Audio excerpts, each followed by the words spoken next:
Yesterday, diplomatic relations between India and Canada reached a new low. Now, it all started following Canada's recent designation of Indian High Commissioner Sanjay Kumar Verma as a quote-unquote person of interest in the investigation into the killing of Khalistani separatist Hardeep Singh Nijjar. I'm being joined by Michael Kugelman. He is a prominent expert in foreign policy and he is currently serving as the director of the South Asia Institute at the Wilson Center in US. Morning to you, Michael. Yesterday, so much transpired.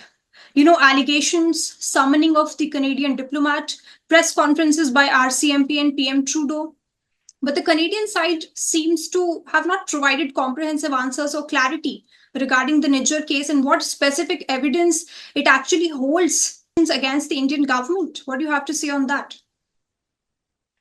Right. Well, certainly it's true that one thing that stands out in this saga is that Canada has been very public in its allegations against India, but it has not really provided public evidence to back up those allegations. That doesn't mean it doesn't have evidence, and it might prefer to share it privately.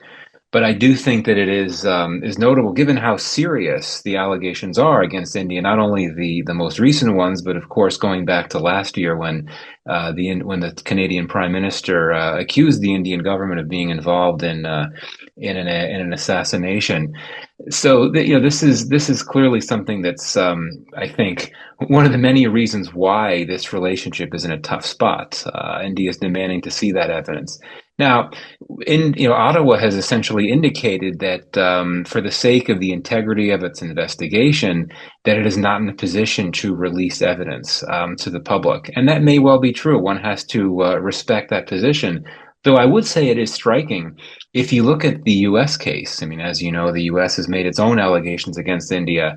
The U.S. Justice Department unsealed an indictment that laid out in great detail, quite frankly, a lot of evidence to back up its allegations that it had made against India. So two different cases, perhaps two different systems for sure, but absolutely, I think that even if you look at the police press conference in Canada, the police statement that came out, it provided a lot of specifics about the allegations that it's leveled in India, but it has not really provided specific levels of evidence. Maybe it'll come later. We'll see. The Indian government has also been very clear that Prime Minister Justin Trudeau is just trying to look at this as a strategy for domestic political gain.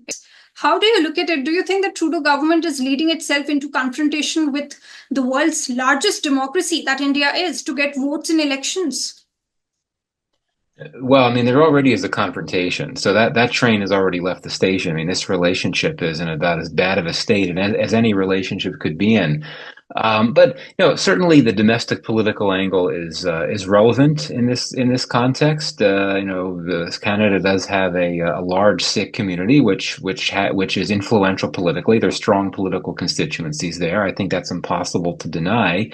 And I think that if you consider that and also look at some of the public statements that Prime Minister Trudeau has made in recent years, and for me, the one that stands out the most is how he was offering public support for Indian farmers that were protesting against new Indian agricultural laws. Why would a leader in Canada be expressing support for these domestic protests in India? Many of those farmers were Sikhs. So I think that one can draw attention to that. But this is a very complex issue. It does not only come down to domestic politics. And Canada's perspective is that it has gathered information and a fair amount of evidence that India is doing things that are very dangerous in Canada. It is carrying out destabilizing acts. It's involved in assassinations and so on. This is Canada's position.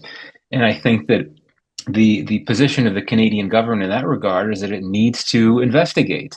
It needs to carry out investigations, figure out what's going on, and it has also concluded that in the public interest, for the sake of the public interest in Canada, it needs to put these allegations in the public space. Though, of course, the more you do that, the more pressure there will be from India and others to provide evidence for those allegations. But a lot going on here. And the final point I'll make here is that this crisis between India and Canada is playing out against a broader backdrop of what Canada describes as foreign influence, foreign malign influence. It's very concerned about what it believes China is doing in Canada.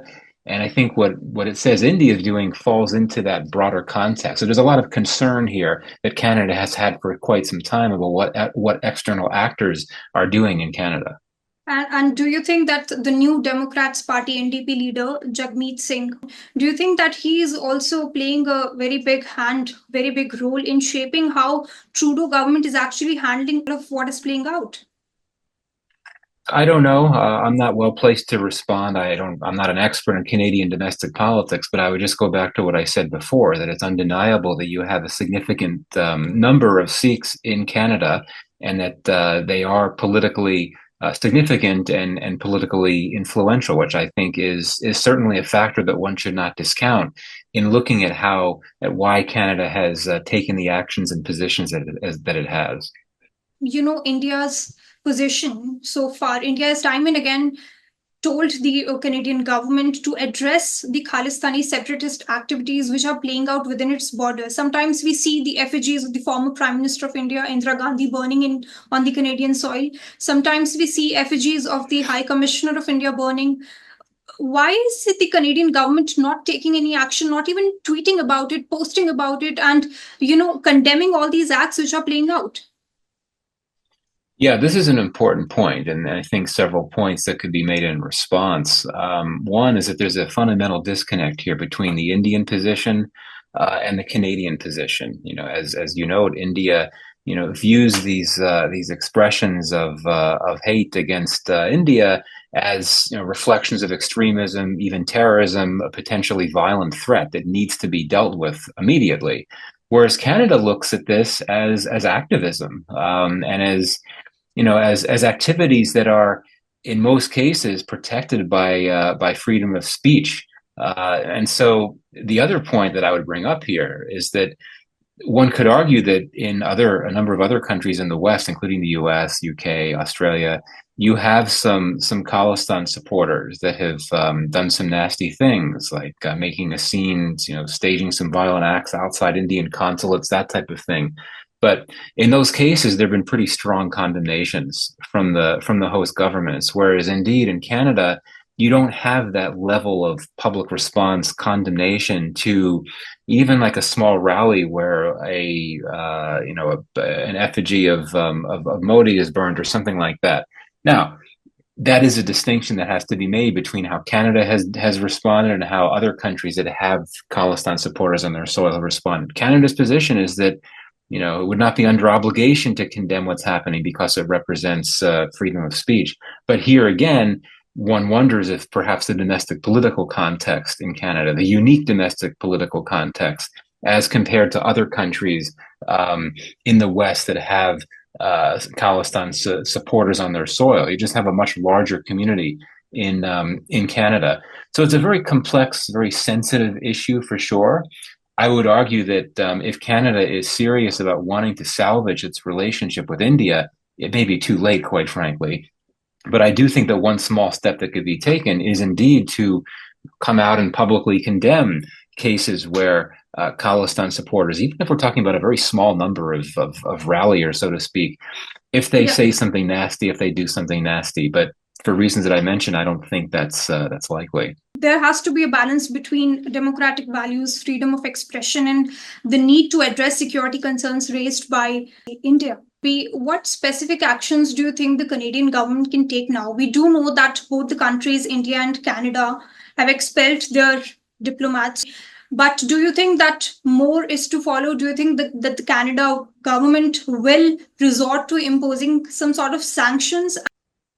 Well, I mean, Canada's position is that India has been involved in extremely serious destabilizing activities in Canada. So in that regard, if you take that, if you believe that to be the case, I think that any type of punitive step that Canada takes in response, such as, sanctions, cutting off diplomatic ties formally, that would not violate international norms. And in fact, the conversation about violating international norms would fall on what India has been accused of doing in Canada. So, it could go either way. But in terms of what we're likely to see, it's very clear that the Canadian government is continuing to carry out an investigation of the assassination of Niger last year in Canada. And the more that investigation continues, the more information it will likely uncover and want to bring out. And as we've seen the pattern being, putting it out there in the public. So that suggests that the relationship could become even worse, even messier than it already is. Now, in terms of what Canada might do, I really don't know. I think if it concludes that India is not cooperating with the investigation, which appears to be Canada's position, that could then create the possibility of harsh measures being taken. I mean, the Canadian government this week has essentially indicated that it is not ruling out the possibility of sanctions, even though I don't think that's something that it would want to resort to. But let's be very clear: the relationship is about as bad as it can get right now. The fact that you had both ambassadors sent home on the same day, this is what the relationships in the worst possible shape are going through. But it is notable that Trudeau and other Canadian officials have said that they don't want this relationship to suffer. They want to salvage it. So that suggests to me that I think that we're going to see Ottawa hold back, at least for now, from taking the absolutely most punitive, draconian steps that could essentially prompt the relationship to shatter into pieces. What role do you think the Five Eyes Intelligence Alliance will play in shaping Canada's response? Because yesterday in the press conference, we didn't see much about what kind of intelligence or what kind of communication happened between the alliance partners. They're going to continue to play a major role in helping Canada. I mean, that's been the case from the start. That's what Five Eyes is all about. It's about the five countries working together to share intelligence with each other, and particularly intelligence that relates to threats to these countries. So, yeah, I mean, we already know that the U.S. has worked very closely with Canada in terms of sharing intelligence. I imagine that will continue. I mean, as Canada continues to carry out its investigation, it will likely continue to draw on the support of its Five Eyes partners, and particularly the United States, which is a particularly close ally. And just because of the geographic proximity, that I think makes it more likely that the U.S. would be in a better position to be able to share intelligence, and so on. And it goes the other way too. I mean, the U.S. is carrying out its investigation, related to the failed assassination attempt last year, and it's going to be looking to Canada to help, just because there have been some linkages between the two cases. And at the end of the day, these are five close allies. They're five close partners, which makes it all the more notable that the U.S. is clearly wants to do everything it can to make sure that its own issues with the Khalistani matter are not going to imperil its own relationship with India. And we've seen the U.S. go about this whole thing very differently than Canada has. But yeah, the Five Eyes countries will continue to be a major factor. And I think it's a very notable fact that it's the Five Eyes countries that are most known for having pro-Khalistan elements on their soil. We're talking about small numbers, but still, these are the five countries that worry India the most in this context, but these are also five countries that are very close to each other, and they're allies, they're intelligence partners.